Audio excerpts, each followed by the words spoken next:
আসসালামু আলাইকুম বন্ধুরা, আজকে আপনাদের দেখাবো আমার বারান্দার মুরগিগুলো, যে বারান্দার মধ্যে কিভাবে মুরগি পালন করতে হয়। আজকে দেখাবো আমার কয়টা মুরগি আছে বারান্দার মধ্যে, সেগুলো আপনাদের দেখাবো। আমি মুরগির সাথে সাথে কোয়েল পাখিও পালন করি, সেগুলোও দেখাবো। তাহলে চলুন আসেন আমার মুরগিগুলো দেখেন। এই মুরগিগুলো আমি কিনে এনেছি টঙ্গীহাট থেকে।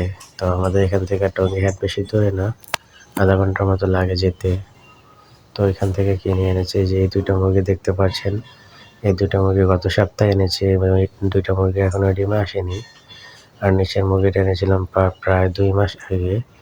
এই মুরগিটা আনার পর 35 দিন খাবার খাওয়ানোর পর প্রায় আপনার একটানা 35টা ডিম পাড়ার পর তারপর ডিম পাড়া ছেড়ে দিয়েছে 8-10 দিন ধরে। তো আবার অনেকগুলো করে খাবার খাচ্ছে, হয়তো বা কিছুদিনের মধ্যে আমার মুরগিটা ডিমে চলে আসবে।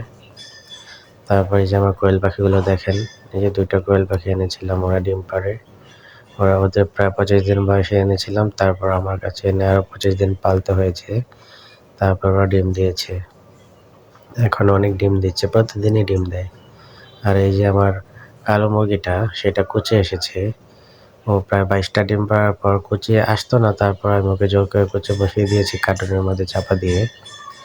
তো এই মুরগিটা প্রায় 2 থেকে 3 তারিখ সামনের মাসে তখন ডিমগুলো ফুটবে। 2-3 তারিখ ওদের ডিমগুলো ফুটবে।